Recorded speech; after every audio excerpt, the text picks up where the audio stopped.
तो dear student, आपका welcome है हमारे YouTube channel Kushwaha sir official में। तो आज हम देखेंगे, वही आपका चैप्टर चल रहा है मेटल एंड नॉन मेटल वाला। कल हमने फर्स्ट पार्ट लेकर आए थे, आज आपका सेकंड पार्ट है। आज हम देखेंगे धातुओं के रासायनिक गुणधर्म। ठीक है, अब हम देख रहे हैं धातुओं के रासायनिक गुण। रासायनिक गुण का मतलब है हम धातु लेंगे, धातु की रासायनिक अभिक्रियाएँ कराएंगे। ठीक है, ऑक्सीजन के साथ कराएंगे, जल के साथ कराएंगे, अम्ल के साथ कराएंगे। ठीक है, इस प्रकार हम करा कर देखेंगे। ठीक है, तो पहले हम अभिक्रिया करा रहे हैं। ठीक है, तो जो आपकी धातु हैं,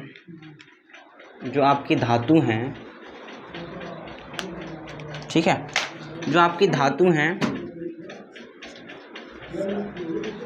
ऑक्सीजन से अभिक्रिया करेंगे। क्या करेंगे, किससे रिएक्शन करेंगी? ऑक्सीजन से।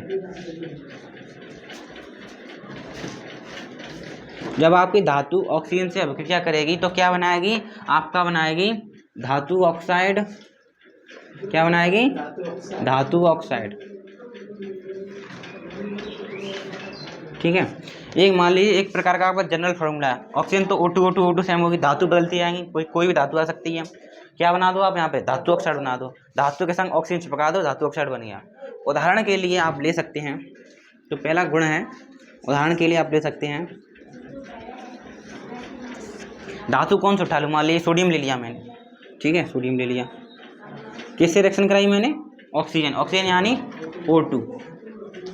ठीक है, तो क्या बनेगा? धातु ऑक्साइड यानी सोडियम ऑक्सीजन से क्रिया बनेगा। क्या बनाएगा? Sodium oxide. लिखा है धातु ऑक्साइड, धातु कौन है आपकी? सोडियम ऑक्साइड, सीधी सी बात है। तो क्या बन गया आपका? Sodium oxide Na2O। और बैलेंस मैंने आपको सिखाई है, क्यों? सोडियम की एक होती है, ऑक्सीजन की दो, इसलिए कैंची का मल्टीप्लाई करेंगे तो आपका Na2O बन जाएगा। क्या बन गया आपका? यह बन गया सोडियम ऑक्साइड। Sodium oxide.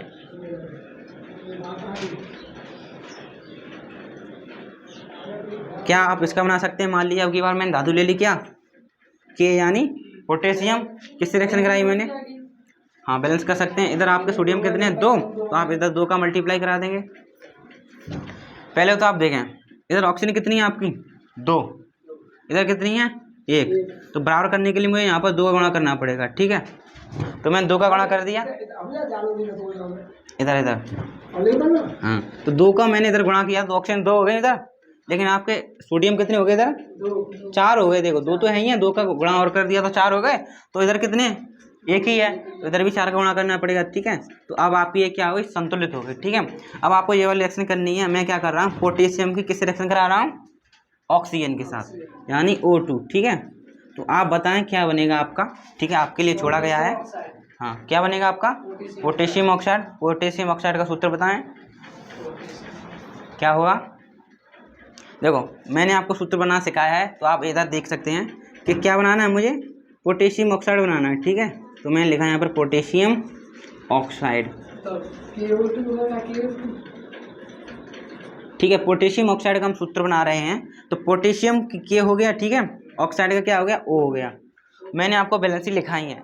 के की बैलेंसी कितनी होती है? 1 होती है, और O की बैलेंसी कितनी होती है? 2 होती है। अब क्या करेंगे? कैंची का गुणा कर देंगे इस प्रकार। ठीक है, तो क्या बन जाएगा? 2 का गुणा मैंने के में किया तो क्या बन गया आपका? 2 बन गया। क्या बन गया? K2O। तो ये आपका क्या बन गया? पोटेशियम ऑक्साइड बन गया। ठीक है, तो आप क्या लिखोगे? यहाँ पर लिखोगे K2O। क्या बन गया? ये पोटेशियम ऑक्साइड बन गया। अब आप देखें आपके यहाँ पर O कितने हैं? 2। O कितने? ऑक्सीजन कितनी है इधर? 1। इधर कितनी है? तो उधर 1 है, इधर 2। बहुत नाइंसाफी है, उधर भी 2 का गुणा करना पड़ेगा। वो बराबर होने के लिए इधर 2 हैं, उधर 1 ही है, तो इधर 2 का गुणा किया, 2 हो गई अब। लेकिन अब के कितना हो गया? इधर पहले से ही 2 थे, अब 2 का गुणा और कर दिया, 4 हो गए। इधर कितनी है? 1 ही है, तो इधर 4 गुणा कर दूँ मैं। ठीक है, अब आपका बनकर तैयार हो गया। ठीक है, तो आप इसको नोट करें और समझने की कोशिश किया करें। मैंने आपको पहले रिएक्शन लिखाई है, किस प्रकार बनाया जाता है सूत्र, उनको ज़रा कॉपी खोल कर देखें और सूत्र बनाना सीखें। तो मान लीजिए अब की बार मैंने आपकी धातु ले ली मैग्नीशियम, किससे रिएक्शन कराई मैंने? ऑक्सीजन से। तो क्या बनेगा आपका? धातु ऑक्साइड, यानी धातु कौन सी है आपकी? मैग्नीशियम। तो क्या बन जाएगा? Magnesium oxide. तो मैग्नीशियम ऑक्साइड का सूत्र होता है क्या? MgO। आपका हो गया, क्या हो गया? देखो मैग्नीशियम ये हो गया आपका, ऑक्सीजन ये हो गई, इसकी वैलेंसी होती है मैग्नीशियम 2। मैंने लिखा है बेटा मांगे, पहले इसकी वैलेंसी 2, इसकी भी 2, बैलेंसी सेम है, तो सूत्र बन जाता है आपका MgO। ठीक है। तो मैंने आपको शुरू बताया, तो मैग्नीशियम ऑक्साइड क्या हो गया आपका, ये हो गया। ठीक है, अब बैलेंस क्या करना पड़ेगा।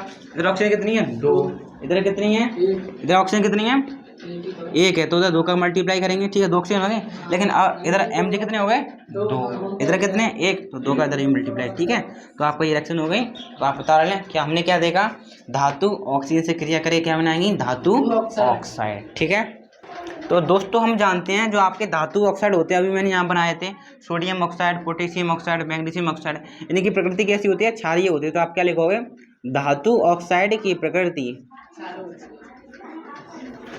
धातु ऑक्साइड की प्रकृति क्षारीय होती है।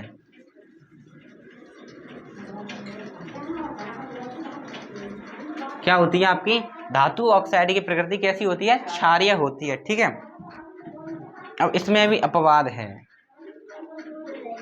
आप इसको पहले एक लाइन को नोट करें तब मैं आपको बताऊंगा। तो मैंने आपको बताया क्या, धातु ऑक्साइड की प्रकृति क्षारीय होती है, लेकिन इसमें भी आपके अपवाद हैं। जो आपका एल्यूमिनियम एवं जिंक है, उनके ऑक्साइड की प्रकृति क्षारीय नहीं होती, उनके ऑक्साइड की प्रकृति कैसी होती है, वह धर्मी होती है। ठीक है, तो मैं बताऊंगा, पहले लिख रहा हूं तब आपको बताऊंगा वह धर्मी क्या होता है। तो आप एक लाइन में लिखें, एल्यूमिनियम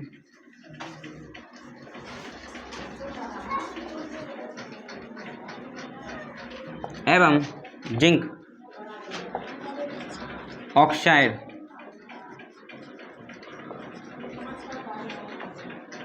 एल्यूमिनियम एवं जिंक ऑक्साइड की प्रकृति कैसी होती है, उभयधर्मी होती है, उभयधर्मी होती है। ठीक है, कैसी होती है, उभयधर्मी होती है। तो मैं आपको बताऊंगा उभयधर्मी क्या होता है। ठीक है, उभयधर्मी यानी उभयधर्मी ऑक्साइड।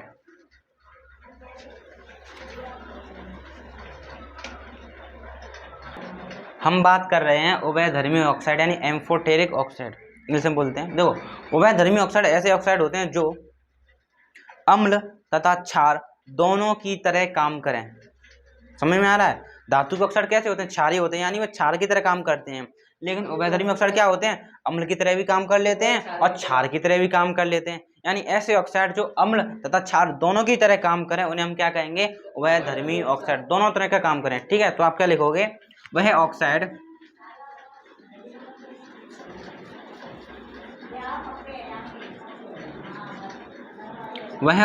जो अम्ल तथा क्षार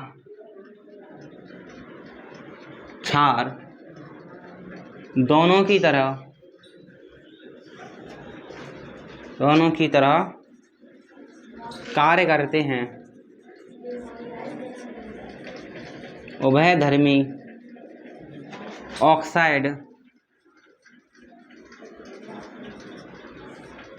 कहलाते हैं।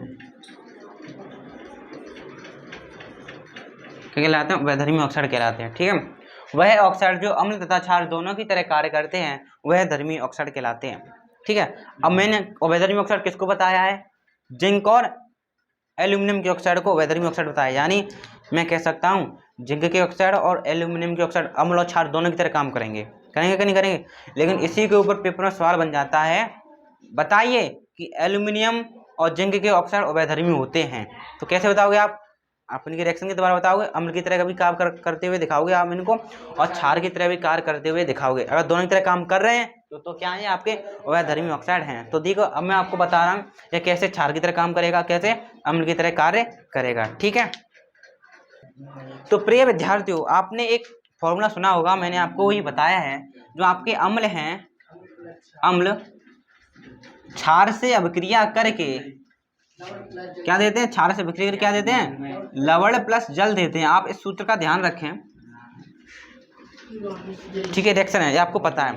अब देखो, मैं प्रूफ करने जा रहा हूँ, सत्यापित करने जा रहा हूँ कि जो आपका एल्यूमिनियम ऑक्साइड है, जो जिंक ऑक्साइड है, अम्ल एवं क्षार दोनों की तरह काम करेगा तो क्या होगा, धर्मी है। ठीक है, तो पहले मैं क्या कर रहा हूँ, जो आपका एल्यूमिनियम ऑक्साइड है उसको मैं क्षार की तरह क्षार का प्रूफ कर रहा हूँ। मतलब जो आपका एल्यूमिनियम ऑक्साइड है उसको मैं क्षार बना रहा हूँ। ठीक है, तो मान ली अम्ल की जगह मैंने क्या ले लिया, HCl ले लिया। ठीक है, और क्षार की जगह क्या ले लिया मैंने, Al2O3। ये आपका क्या है, एल्यूमिनियम ऑक्साइड। क्या बोलेंगे इसको हम? Aluminium oxide, aluminium oxide. जब आपको पता है जब अम्ल क्षारक से अभिक्रिया करता है क्या देता है? लवण प्लस जल देता है। तो इस टाइम पर आपका अम्ल कौन है? HCl, और क्षार कौन है? Aluminium oxide. ठीक है, तो देखो जब आपका जो एल्यूमिनियम ऑक्साइड है इससे अम्ल से अभिक्रिया करेगा HCl से क्या बनाएगा? आपका यहाँ पर बनाएगा एल्यूमिनियम क्लोराइड AlCl3 प्लस के जल निकल जाएगा। आपको पता है जल का सूत्र क्या होता है? H2। तो आप यहाँ पर कह सकते हो, क्या कह सकते हो? यहाँ पर आपका एल्यूमिनियम ऑक्साइड क्षार की तरह काम कर रहा है। देखो लवण प्लस जल दिया ना इसने, दिया तो इसका मतलब क्या है? आपका क्षार की तरह काम कर रहा है। ठीक है, अब हम देखेंगे क्या क्षार की तरह अम्ल की तरह कैसे काम कर रहा है। अब की बार आप क्या करें? एल्यूमिनियम ऑक्साइड को अम्ल की जगह पर लिख लें। ठीक है, मैंने लिखा Al2O3 लिख लिया मैंने। अब किसकी रिएक्शन कराऊंगा इससे मैं?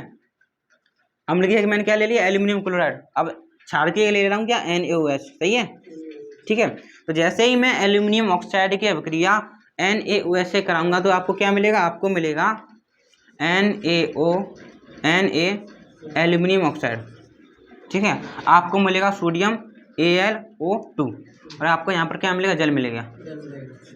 तो आप देख रहे हैं ये आपका क्या लवण है, वो आपका क्या है? जल है। तो आप देख रहे हैं क्या देख रहे हैं? जो आपका एल्यूमिनियम ऑक्साइड है अम्ल से अभिक्रिया करके लवण प्लस जल ले रहा है, इसका मतलब है ये आपका क्षार है।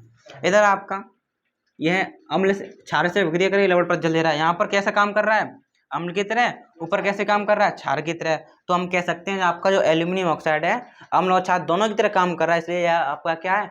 उभयधर्मी ऑक्साइड है। तो आप इस बात को क्या लिखेंगे? आप लिखेंगे Al2O3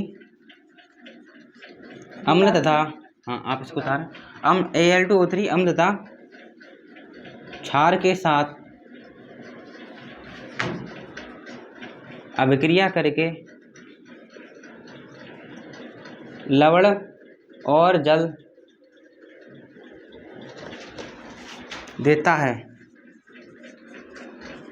एल्यूमिनियम ऑक्साइड अम्ल तथा क्षार के साथ अभिक्रिया करके लवण और जल देता है, इसलिए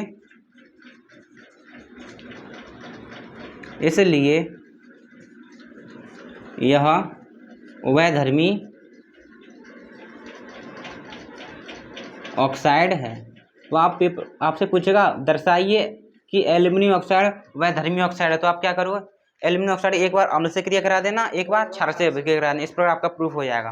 तो आपको ये रिएक्शन छाप दे दिए पेपर में। ठीक है, इस प्रकार आप प्रूफ कर सकते हो आपका एल्यूमिनियम ऑक्साइड उभयधर्मी ऑक्साइड है।